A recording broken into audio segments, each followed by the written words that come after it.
والحمد للہ رب العالمین۔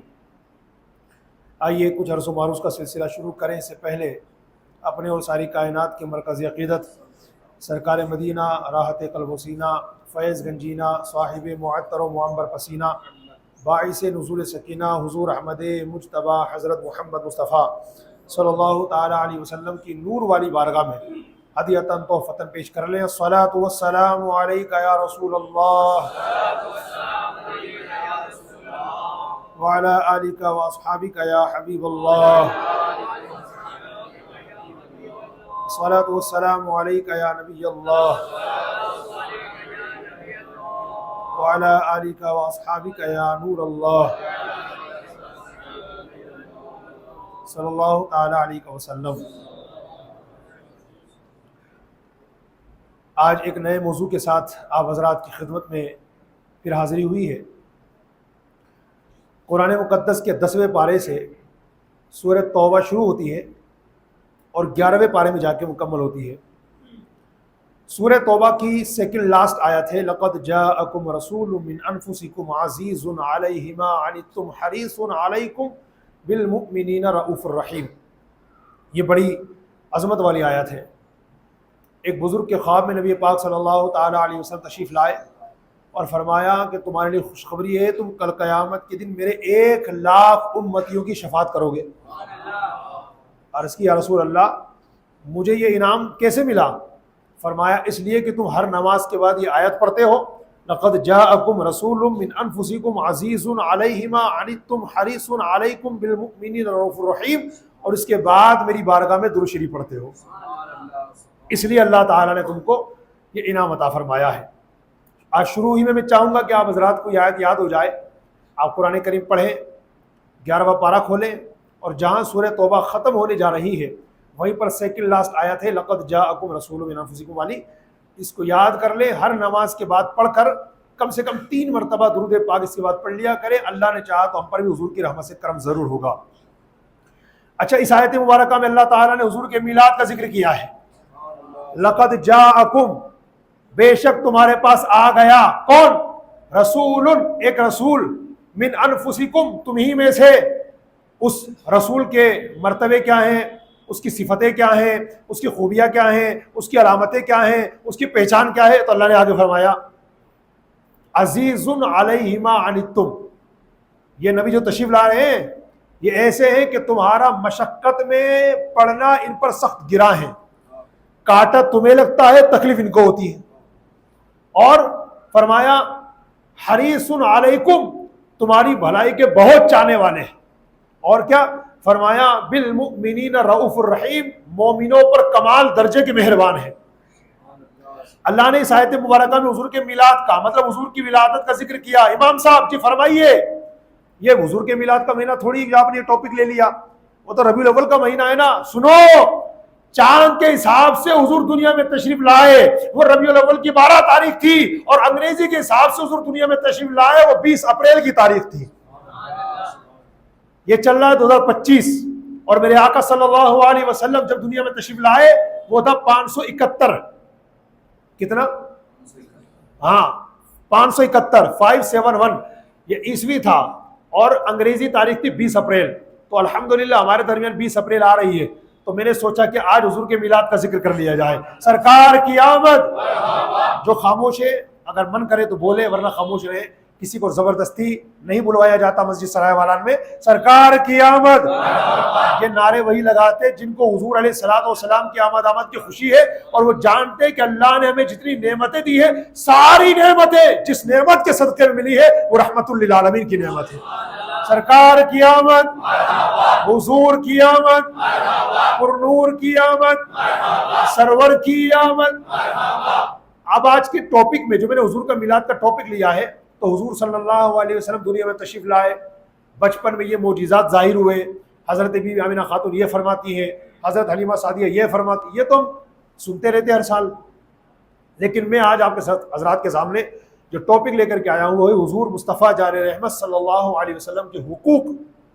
حضور کی امت میں تو ہے، مگر آج تک ہمیں یہی پتہ نہیں ہے کہ ہمارے اوپر حضور صلی اللہ علیہ وسلم کے حقوق کیا ہیں، یعنی حضور صلی اللہ علیہ وسلم کی طرف سے ہمارے اوپر جو ذمہ داری عائد ہوتی ہے وہ کیا ہے۔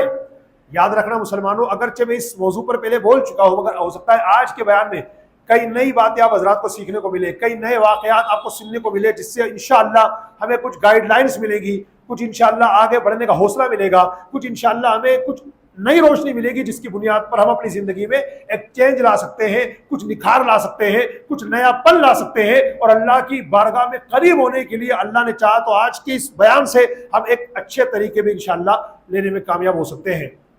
یاد رکھنا، اللہ نے ہر انسان کو دنیا میں پیدا فرمانے کے بعد اسپیشلی طور پر دو ذمہ داری عطا فرمائی ہے۔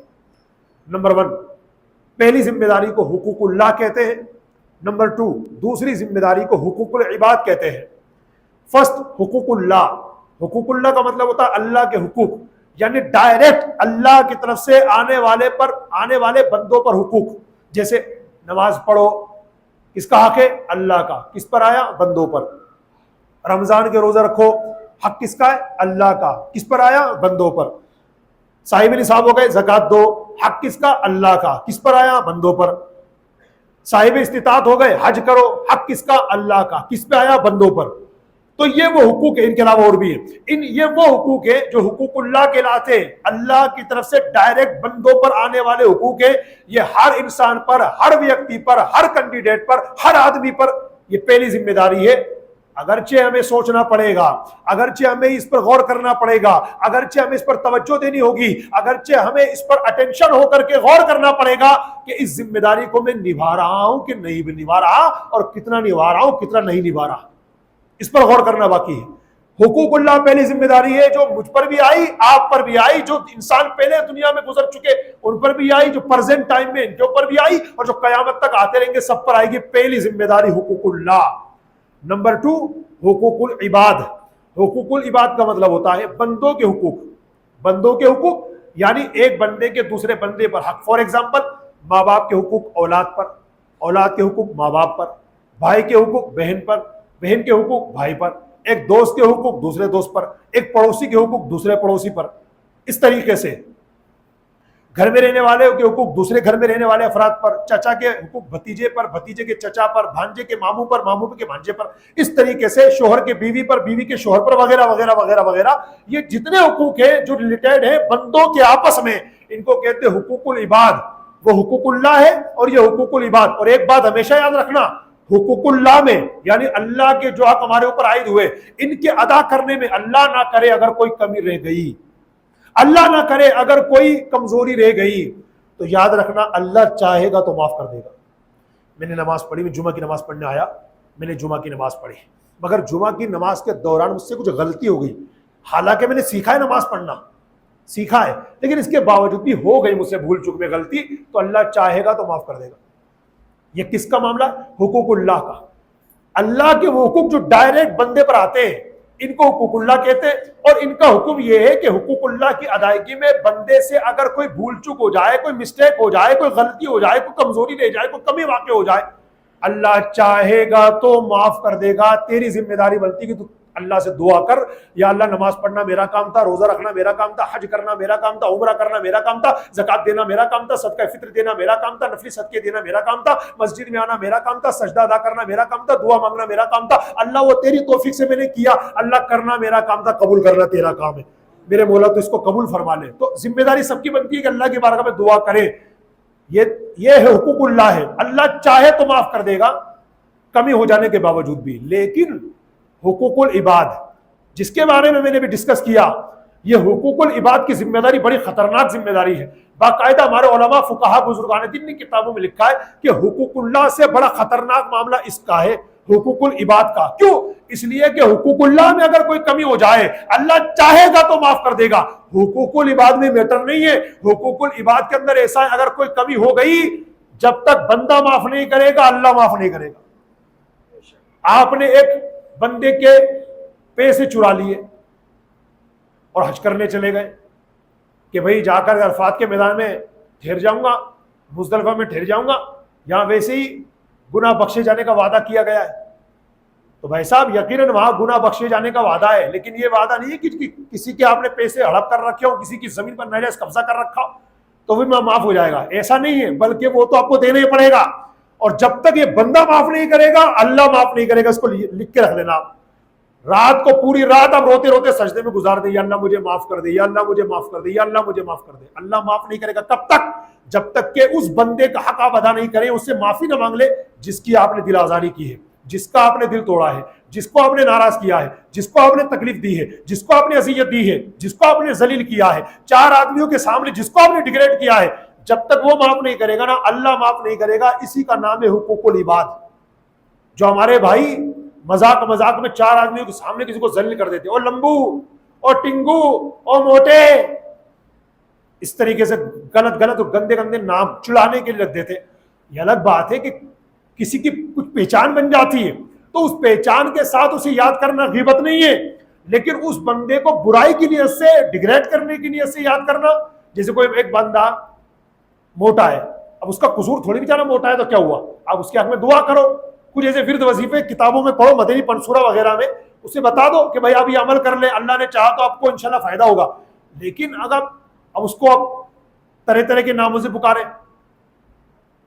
دل توڑنے کے لیے، برا کرنے کے لیے، اور میری ایسی تو کوئی نیت نہیں تھی، تو یہ باتیں جو آپ کر رہے ہیں، دیکھنا وہ موٹا آئے گا. یہ کیا ہے؟ یہ تو برائی کی نیت سے کر رہے ہیں. تو یہ ایک طریقہ غلط ہے، اس کا عذاب بڑا خطرناک ہے. اللہ پاک ہمیں اس طرح کے عمل سے بچنے کی توفیق عطا فرمائے. یہ ہم 2 4 5 منٹ کی آپس کی گپ شپ کی وجہ سے یا آپس میں کچھ انجوائے کرنے کے لیے ہم دوسرے کو ٹارگٹ کر لیتے ہیں اور اس کا دل توڑ دیتے ہیں. ہو سکتا ہے وہ سامنے والا مسکرا رہا ہو سکتا ہے وہ سامنے والا ارے نہیں کوئی بات نہیں کر رہا ہو، لیکن ہو سکتا ہے اس کا دل آپ کی اس اذیت کی وجہ سے چور چور ہو چکا ہو. آپ تو نہیں جانتے، اللہ تو جانتا ہے نا. اس لیے اس کا عذاب بڑا خطرناک ہے، کیونکہ ہمارے آقا صلی اللہ علیہ وسلم کی حدیث پاک میں نے آپ کو بہت پہلے بتائی تھی، شاید ابھی جو عید الفطر کا موقع گیا ہے شاید اس پر بھی بتائی تھی، کہ ہمارے آقا صلی اللہ علیہ وسلم خانہ کعبہ کے سامنے کھڑے ہوئے. فاروق اعظم اس حدیث کے راوی ہیں، حضور نے فرمایا اے کعبہ یقیناً تو اللہ کا گھر ہے، تیرا مرتبہ بہت بڑا ہے، مگر سن، تیرے مرتبے سے بہت بڑا مرتبہ اللہ کے نزدیک مسلمان کا ہے. لیکن ہم دیکھو اپنے مسلمان بھائیوں کو کس طرح ڈیگریڈ کر دیتے ہیں، کس طرح چھوٹی چھوٹی باتوں پر اس کی مٹی پلید کر دیتے ہیں. گویا کہ اللہ پاک ہمیں محفوظ فرمائے اور اس عظیم گناہ سے اللہ میں بچائے، ہر گناہ سے اللہ بچنے کی توفیق عطا فرمائے. تو پلیز اس پر دھیان دیجئے. یہ کوئی چھوٹا موٹا میٹر نہیں، حقوق العباد کا میٹر ہے. حقوق العباد اتنا خطرناک میٹر ہے، جب تک بندہ اب دیکھو مثال کے طور پر جس کا آپ نے دل دکھایا اس کا انتقال ہو گیا، اب کیا ہوگا؟ اب ہو گئی زندگی برباد آپ کی. کیونکہ اگر وہ دنیا میں رہتا تو اب اس سے معافی مانگ لیتے، اب تو وہ دنیا سے چلا گیا اور اس حال میں گیا کہ آپ نے اس کا دل دکھایا تھا بلا وجہ شرعی، آپ نے اس کا حق پامال کیا تھا، وہ قبر میں چلا گیا، اب کیسے معافی مانگو گے؟ اس لیے بھائیوں بڑا خطرناک معاملہ ہے. کسی کا دل مت دکھاؤ، کسی کو ڈیگریڈ مت کرو، کسی کو ذلیل، ہر بندے کو رسپیکٹ دو. اور ہمارے حضور نے فرمایا تھا کما تدین تدان، ٹیٹ فور ٹیٹ، جیسی کرنی ویسی بھرنی. اگر تم سامنے والوں کو رسپیکٹ دو گے، سامنے والوں کی عزت کرو گے تو اللہ تمہیں بھی عزت عطا کرے گا. اور تم ہر 2 سیکنڈ میں، ہر 2 منٹ میں ہر ایک کی عزت کا اچار ڈالو گے، ہر ایک کی عزت اتارو گے، تو پھر کیا ہوگا؟ اور تم یہ سوچو کہ نہیں میں تو میری تو لوگ بڑی عزت کرتے، اگر میں کسی کی مٹی پلید بھی کر دوں تو کیا ہوا؟ لوگ تو مجھے بڑا مان سمان دیتے. یہ مان سمان ٹائمپریری ہے، اس لیے کہ جو اللہ عزت دینا جانتا ہے وہ چٹکیوں میں لینا بھی جانتا ہے. اس ہوش میں، اس بے ہوشی میں مت رہو کہ نہیں مجھے تو کچھ نہیں ہونے والا، میری تو پرسنالٹی ایسی ہے، میرے تو کپڑے ایسے ہیں، میرا چال ڈھال ایسا کہ کوئی میرا مذاق نہیں اڑا سکتا. مت رہیے اس خوش فہمی کے اندر. اللہ پاک اس خوش فہمی سے بھی محفوظ فرمائے. اور جب لوگوں کو ڈیگریڈ کرتے ہیں، ذلیل کرتے ہیں چھوٹی چھوٹی باتوں پر، اللہ ان کو بھی، اللہ اس گناہ سے بھی محفوظ فرمائے. بات پہ بات آئے تو میں عرض کرتا ہوں، کئی مرتبہ کیا ہوتا ہے جیسے جمعہ کے دن بیٹھے ہوئے ہیں، اب پیچھے سے کوئی بھی چلتے ہوئے آگے آ گیا، آتا ہے کہ نہیں آتا؟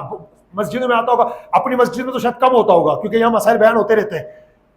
حدیث پاک باقاعدہ میں آپ کو سنا چکا ہوں کہ جمعے کے دن جب لوگ گردلے پھلانگ کر آگے جانے کی کوشش کرتے تو ان کی باقاعدہ حدیث پاک میں موجود ہے کہ ان کو قیامت کے دن جہنم میں پل بنایا جائے گا، اس پہ چڑھ چڑھ کے لوگ جہنم میں جائیں گے.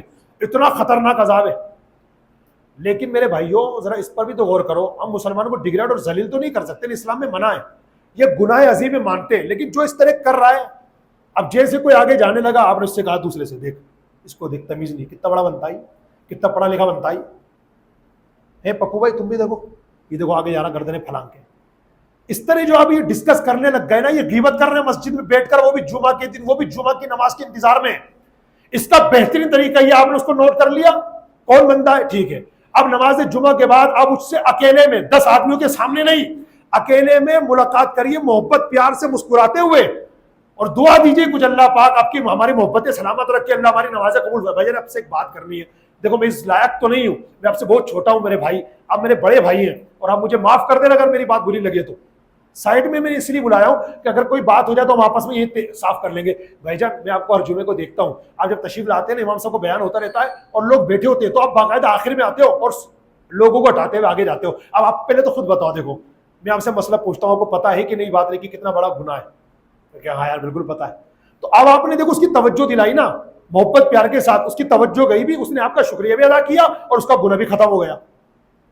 لیکن ہم تو کسی کو ہر ہفتے دیکھ رہے ہیں اور چار آدمیوں یا سامنے پاس بیٹھے امام صاحب کا بیان چل رہا ہے, وہ ناجائز و ناجائز حلال حرام کی باتیں بتا رہے ہیں اور آپ فوراً ڈسٹرب کر رہے ہیں اس کو. دیکھو اس کو دیکھو, دیکھ کیسے آگے جا رہا ہے.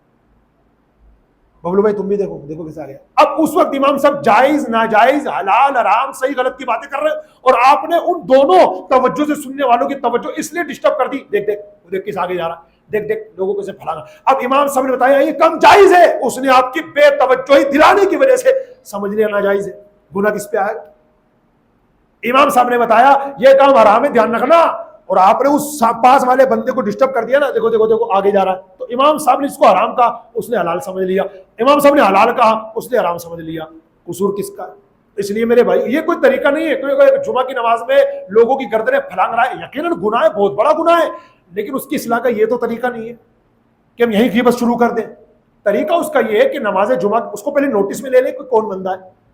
یہ میلے کا تو نہیں لگ رہا, پہلی بار دیکھا اس کو تو آپ نوٹس کر لیں, دیکھیں کہاں بیٹھا ہوا ہے. کوشش کریں نماز جمعہ کے بعد اس سے اکیلے میں ملاقات کریں, اکیلے میں محبت پیار سے انشاءاللہ وہی ختم ہو جائے گی بات. ٹھیک ہے. اچھا ایک بات میں آپ کی بھی کمزوری بتا دوں, ہم دوسروں پہ اٹیک تو کر دیتے, دیکھ دیکھ دیکھ آگے جا رہا ہے آگے جا رہا ہے. آپ کی بھی تو بہت بڑی غلطی ہے جناب. اس بندے نے مسجد کے گیٹ میں انٹر ہوتے ہی دیکھا کہ آگے جگہ خالی, تیسری صف میں جگہ خالی ہے.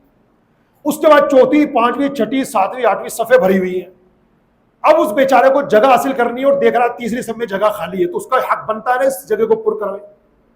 اور وہ آپ سے کہہ نہیں سکتا بھائی جان آپ آگے جا سکتے ہیں کیا, وہ آگے جگہ خالی ہے, یا آپ ان سے کہہ دو, وہ ان سے کہہ دے, وہ ان سے کہہ دے, آگے بڑھ جاؤ. کوئی مسجد میں کسی سے کہہ نہیں سکتا معافی چاہتا ہوں. یہاں بڑے خطرناک خطرناک لوگ آتے ہیں. میں ایک جنرلی بات کر رہا ہوں نا, اس بات کو دل پہ مت لینا امام صاحب نے کیا بول دیا. میں بات کر رہا ہوں واقعی میں, مطلب یہ ڈرتا ہے آدمی آنے والا کہ یار اس سے کیسے کہوں کہ آگے بڑھ جا, یہ ابھی آنکھیں دکھائے گا, لے جا تو جا. یہ طریقہ ہے اس کا پھر بات کرنے کا. لے گھس, پاؤں اٹھائے گا, لے گھس لے گھس. بھائی اس نے یہی تو کہا ہے کہ آگے جگہ خالی, اس کو پر کرنا بھی تو ضروری ہے. اگر وہ پر نہیں ہوگی تو کیا ایسے کھڑے ہو جاؤ گے؟ تو اب جو لوگ نماز میں مسجد میں آ رہے ہیں وہ کیا گیٹ پہ کھڑے رہے اس انتظار میں کہ جب تک نماز کھڑی نہیں ہوتی آگے جگہ باقاعدہ خالی ہے, تو ان آگے والوں کی ذمہ داری بنتی ہے. اور جو لوگ پہلے آگے بیٹھ جاتے ہیں تو کئی لوگوں کو آپ ایسے دیکھیں گے آگے جگہ خالی ہے وہیں گیٹ پر, چل بھائی ایسا لگتا ہے جیسے صدر صاحب نے ان کو ذمہ داری دی ہو یہی بیٹھنا مسجد کے گیٹ پہ, کوئی چور ڈکیت مسجد میں انٹر نہیں ہونا چاہیے, یہ تمہاری ذمہ داری ہے. اللہ کے واسطے اس بات کو سمجھے, آپ بچے نہیں ہیں, آپ میرے بڑے ہیں, کئی تو میرے باپ سمان ہے ماشاءاللہ. ان باتوں کو سمجھیں. یہ میں ہر مسجد کی بات کر رہا ہوں, لیکن بات آئے گئی ہے تو کم سے کم اپنی مسجد میں اس کا خیال رکھیں آپ. اور جو حضرات ایسے ہیں جو مجھے سن رہے ہیں کہ جو بعد میں آتے ہیں اور عادت سی بنی ہوئی ہے اندر گھسنے کی, تو ان سے بھی گزارش تھوڑا سا اس پہ بھی آپ توجہ کریں. آپ آئے ماشاءاللہ, میں جانتا ہوں کہ مجھ سے بڑی محبت کرتے ہیں, لیکن تھوڑا پہلے آ جائیں تاکہ آپ کو آرام سے آگے جگہ ملے اور اس طرح لوگوں کو ہٹاتے ہوئے آنے کی ضرورت نہ پڑے جس کی وجہ سے آپ کی بنیاد پر لوگ غیبت چغلی میں جو ہے مشغول ہو جائیں. تو اس بات کا آپ کو بھی دھیان رکھنا ہے. تو آنے والوں کو میں نے پیار محبت سے ریکویسٹ کر دی اور غیبت چغلی کرنے والوں کو بھی آپس سے سمجھا دیا, لہٰذا محبت پیار سے رہے اور جو بھی اس طرح کے مسٹیک کرے اکیلے بھی پیار محبت سے سمجھا دے. انشاءاللہ اصلاح فوراً ہو جائے گی, دیر بھی نہیں لگے گی. میرے استاد صاحب ایک جملہ مجھے یاد آ گیا, اس کو نوٹ کرنے آج آپ دل پہ نوٹ کرنا. استاد صاحب نے فرمایا اگر کسی کی غلطی دیکھو اسی سے کہہ دو, اگر اسی سے کہہ دو گے تو نصیحت ہو جائے گی, کسی اور سے کہو گے تو غیبت ہو جائے گی.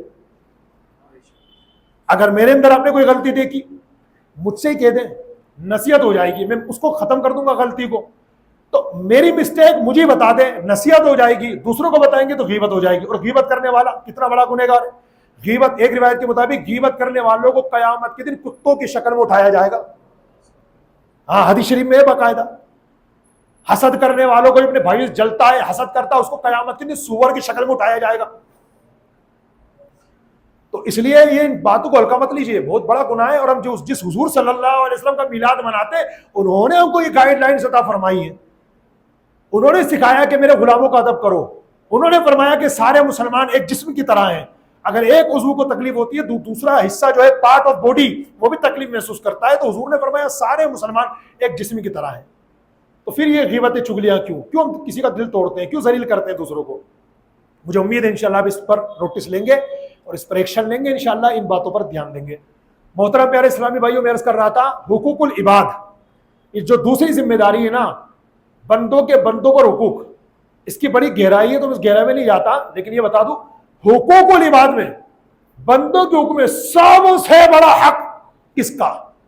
سب سے بڑا حق حقوق العباد میں بندوں کے حقوق میں سب سے بڑا حق مصطفیٰ جان رحمت صلی اللہ علیہ وسلم کا ہے، جو ہر امتی پر ہے. اب حضور کا حق کیا ہے؟ پہلے تو آپ خود سوچیں کہ حضور کا حق کما حق کوئی ادا کر سکتا ہے کیا؟ کیسے کر سکتا ہے؟ بلکہ ماں باپ کے حقوق کوئی حق ادا نہیں کر سکتا یار، تو پھر بی بی فاطمہ زہرا کے بابا جان کا حق کوئی کیسے ادا کر سکتا ہے؟ ماں باپ کے حقوق اتنے زیادہ. حضور علیہ السلام نے ایک بار کیا فرمایا، ایک صحابی حضور کی بارگاہ میں آیا، کہتے یا رسول اللہ ایک ایسا گرم راستہ تھا، اگر اس گرم راستے پر گوشت کا ٹکڑا ڈالا جاتا تو جل کے کباب بن جاتا. حضور ایسے گرم راستے پر اپنی ماں کو کندھے میں بٹھا کے ننگے پیر 6 میل تک لے کر گیا ہوں. حضور پوچھنا ہی چاہتا ہوں کیا میں نے اپنی ماں کا حق ادا کر دیا؟ تو ہمارے حضور نے کیا فرمایا، میرے صحابی تمہارے پیدا ہونے میں درد کے جس قدر جھٹکے تمہاری ماں نے اٹھائے ہیں، شاید ان جھٹکوں میں سے یہ ایک جھٹکے کا بدلہ ہو سکے. کنفرمیشن نہیں کیا حضور نے کہ ہاں ٹھیک ہے تم نے ایک جھٹکے کا بدلہ ادا کر دیا، فرمایا شاید ان جھٹکوں میں سے ایک جھٹکے کا بدلہ ہو سکے. پتا یہ چلا کہ کوئی بیٹا یا بیٹی سر سے لے کر پیر تک اپنے پورے جسم کی چمڑی اتار دے، اور چمڑی اتارنے کے بعد اس کی جوتے چپل بنا لے، اور جوتے چپل بنانے کے بعد ماں باپ کو پہنا دے، تب بھی ماں باپ کا حق ادا نہیں ہو سکتا. تو جب ماں باپ کے حقوق ادا نہیں ہو سکتے تو رسول پاک صلی اللہ علیہ وسلم کے حقوق کیسے ادا ہو سکتے؟ لیکن پھر بھی ایک بندے کو کوشش کرنی چاہیے کہ وہ حقوق ادا ہوتے رہیں، ادا ہوتے جتنا ہو سکے ادا کرے. اس لیے کہ کمزوری کرے گا، جان بوجھ کر کمی دکھائے گا اور اس میں کوتاہی برتے گا تو اللہ کی بارگاہ میں بہت بڑا مجرم قرار پائے گا. قاضی ایاز مالکی رحمۃ اللہ علیہ جو صدیوں پہلے کے بڑے بزرگ گزرے ہیں، ان کی کتاب شفا شریف حضور کی سیرت میں لکھی ہے. انہوں نے شفا شریف کے اندر حضور صلی اللہ علیہ وسلم کے فرمائے بے شمار حقوق ہیں، اتنے حقوق ہیں جن کی کاؤنٹنگ ہم نہیں کر سکتے، کیونکہ اللہ کی مخلوق میں سب سے بڑا حق ہمارے اوپر ہمارے آقا کا ہے. تو فرمایا اگر ان تمام حقوق کو ان شارٹ مختصر میں جمع کیا جائے تو وہ بنتے 8 حقوق. کتنے بنتے؟ 8. اس کو یاد کر لیے، میں انشاءاللہ گن کے بتا رہا ہوں آپ کو.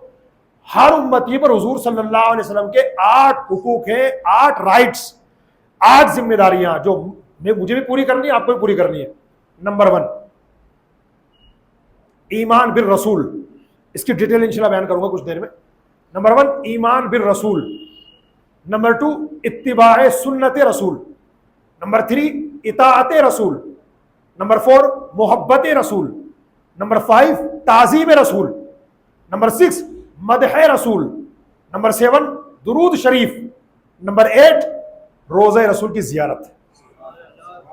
یہ 8 حقوق ہیں ہر امتی پر حضور صلی اللہ علیہ وسلم کے جو عائد ہوتے ہیں. اب مختصر ڈیٹیل سن لیں اس کی، ٹائم اجازت تو نہیں دے گا کتنی ساری ڈیٹیل بیان کی جائے، مگر مختصر جتنے ہو سکے.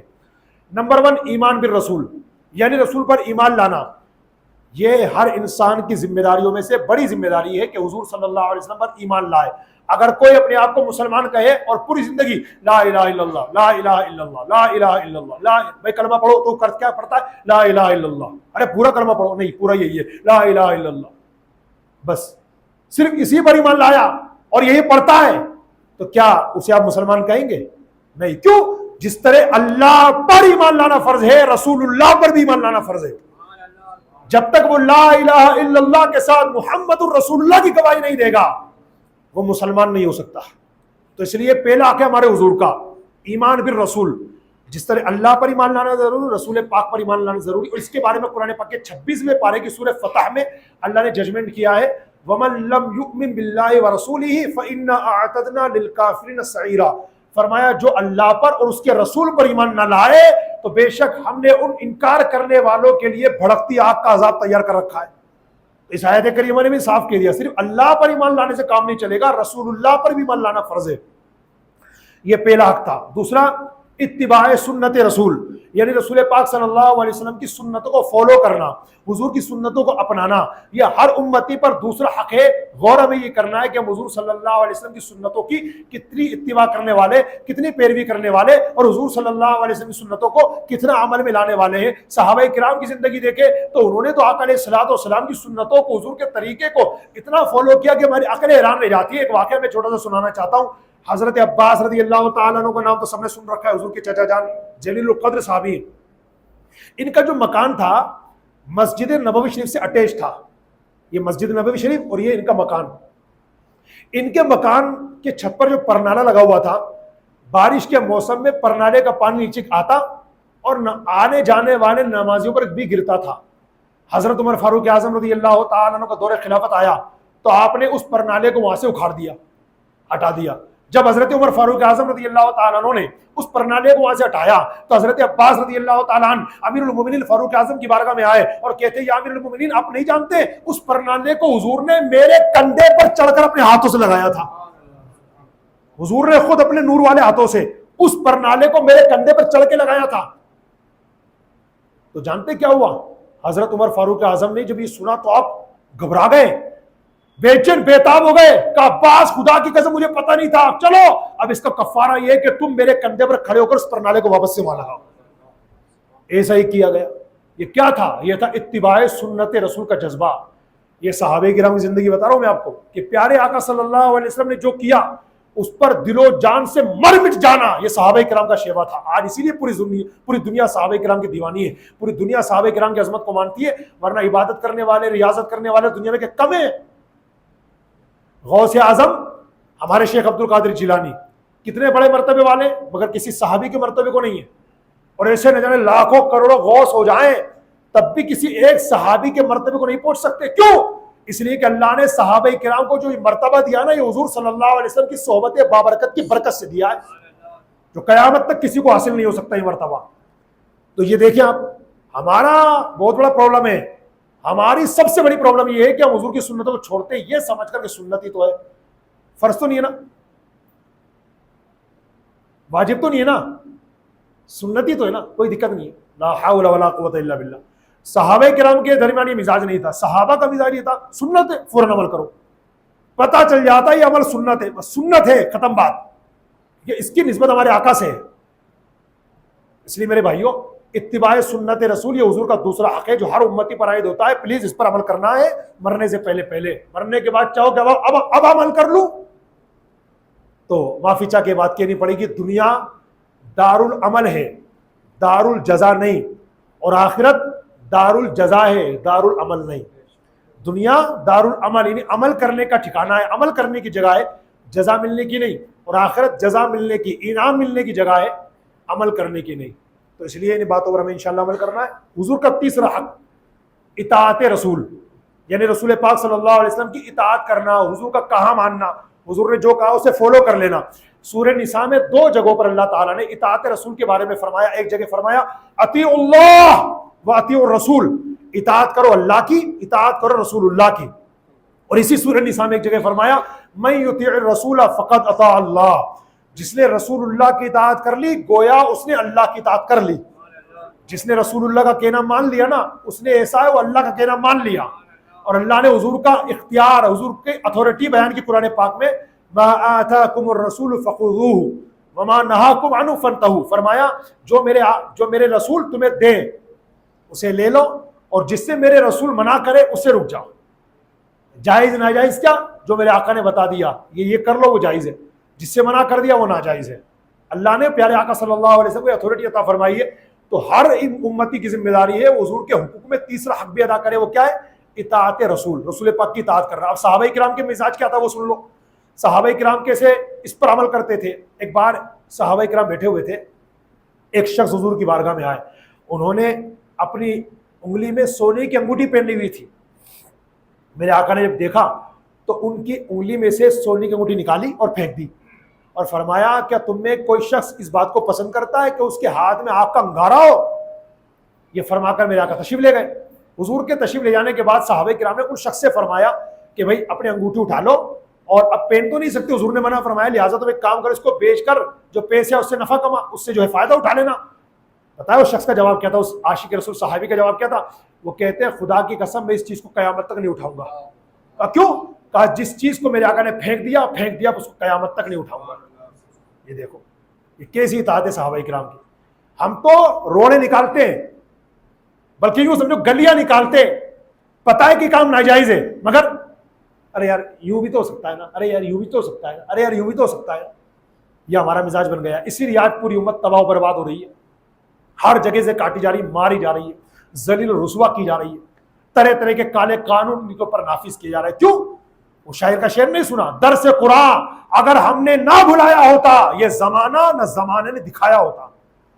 اب بھی وقت ہے, پلیز اتباع سنت رسول اور کے ساتھ اطاعت رسول جو حضور کا تیسرا حق ہے, اس پر عمل کیجئے. فلاح و کامرانی کہیں نہ کہیں ہمارے پاس ہی ہے, بس چاہتے ہیں کہ ہمارے پاس بالکل آ جائے, ہمارے قدم چومے کامیابی. تو اس کے لیے شرط اطاعت رسول والے بن جائے. رسول پاک نے جو کہہ دیا فائنلی ججمنٹ, ختم بات. حضور نے جو کہہ دیا ہم تو اس پر عمل کریں گے. اب چاہے وہ نماز کا معاملہ ہو, داڑھی شریف کا معاملہ ہو, صلح کا معاملہ ہو, حسن سلوک کا معاملہ ہو, نیکی کی دعوت دینے کا معاملہ ہو, برائی سے روکنے کا معاملہ ہو, اپنے گھر کے اندر اسلامی ماحول بنانے کا معاملہ ہو, اپنے بیوی بچوں کے حقوق ادا کرنے کا معاملہ ہو, اپنے ماں باپ کی رسپیکٹ کرنے کا معاملہ ہو, وغیرہ وغیرہ وغیرہ. جتنے میرے آقا صلی اللہ علیہ وسلم نے احکام بیان فرمائے ان پر عمل کرنا ہے, اور جن سے میرے آقا صلی اللہ علیہ وسلم نے منع فرما دیا ان سے رک جانا ہے. کسی بھی حال میں وہ کام نہیں کرنا. میں مرتے مر جاؤں گا مگر حضور نے جس کام سے منع کیا انشاءاللہ زندگی بھر نہیں کروں گا. یہ ہمارا ایمان ہونا چاہیے. اس کو کہتے ہیں اطاعت رسول.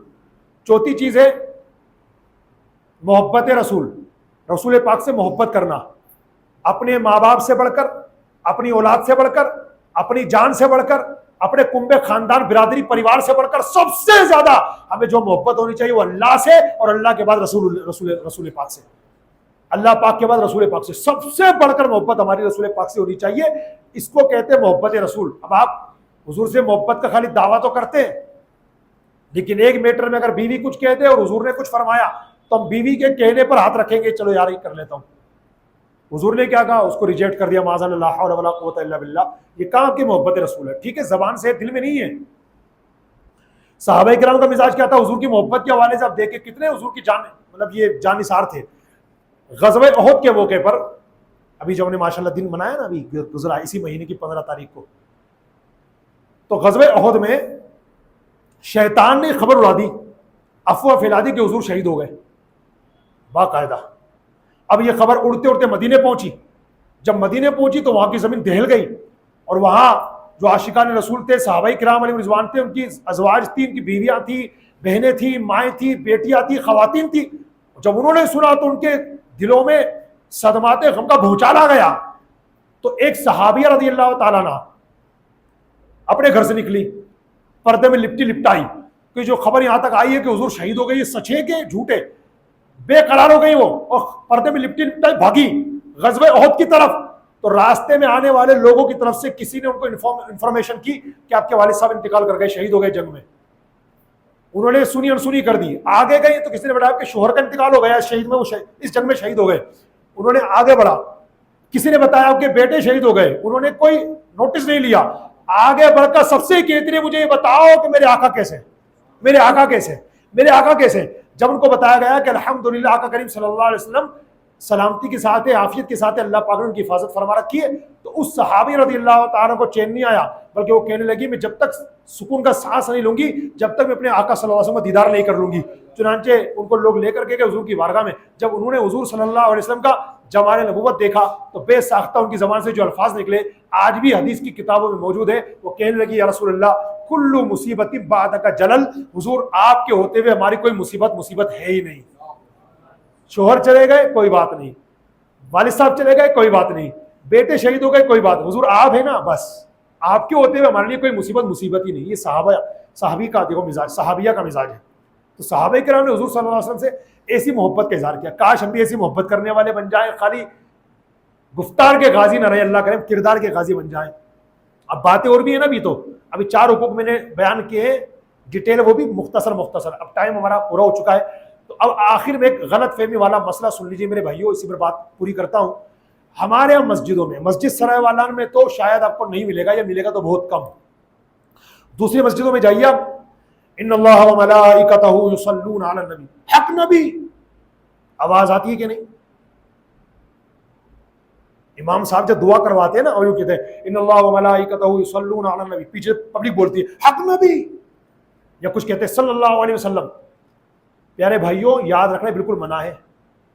اس پر ابھی میں ایک فتویٰ لکھ رہا ہوں، اللہ نے چاہا تو ایک دو دن میں انشاءاللہ حنفی دارالفتہ کے لیٹر پیڈ سے وہ انشاءاللہ فتویٰ شائع ہوگا اور آپ تک پہنچے گا. برائے مہربانی اس کرتوت کے کرنے والوں کو روکیے، یہ منع ہے، کیونکہ یہ ان اللہ وملائکتہ یصلون علی النبی، یہ جو آیت ہے نا پوری وسلموا تسلیما تک، یہ قرآن شریف کی آیت ہے اور قرآن پاک کا ہی ججمنٹ ہے.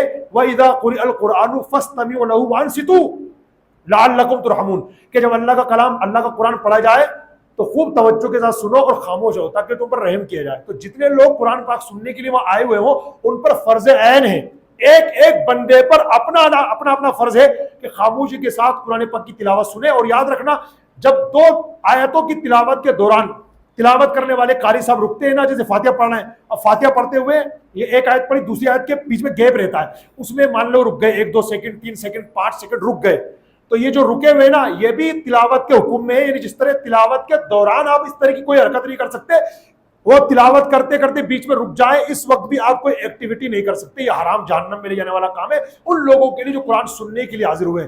تو جب آیت درود پڑھی جاتی ہے دعا کے وقت ان اللہ وملائکتہ یصلون علی النبی آیت ہے، اب رک گئے، اب اس کے بعد جو ٹکڑا ہے آیت کو پڑھنا ہے یا ایھا الذین آمنوا، تو جو بیچ میں رکے ہوئے نا یہ بھی آیت کے حکم میں ہے، اس پر کچھ بولنا کچھ ایکٹیویٹی کرنا یہ حرام ہے، کیونکہ قرآن کی تلاوت چل رہی ہے اس وقت. جو سننے کے لیے موجود ہے سب پر فرض ہے سنو، بیچ میں کچھ بولو مت ورنہ گنہگار قرار پاؤ گے. اس پر توجہ بہت ضروری ہے، بلکہ اماموں کی ذمہ داری بنتی ہے کوئی مسئلے کو لوگوں کو بتائیں، مگر کیسے بتائیں؟ امام صاحب کو تو خود پتہ نہیں ہے. 14 15 25 30 سال ہو گئے نماز پڑھاتے ہوئے، پبلک کہہ رہی ہے حق نبی، اور یہ سلسلہ بڑھتا چلا جا رہا ہے. دادا کو دیکھ کے پوتے نے سیکھا، بیٹے کو دیکھ کے باپ کو دیکھ کے بیٹے نے، دادا کو دیکھ کے پوتے نے، سب کر رہے ہیں. اور امام صاحب بس ذمہ داری امام کی بتائے اس حرام کام سے پبلک کو روکے. بھائی آیت چل رہی ہے قرآن پاک کی تو اس کا اپمان ہو رہا ہے، بیچ میں کوئی ایکٹیویٹی کرنے کی کسی کو پرمیشن شریعت نہیں دیتی. چپ چاپ سنو، ہاں جب پوری آیت ہو جائے وسلموا تسلیما اب بلند آواز سے درود شریف پڑھو، کوئی دقت نہیں، پڑھنا چاہیے.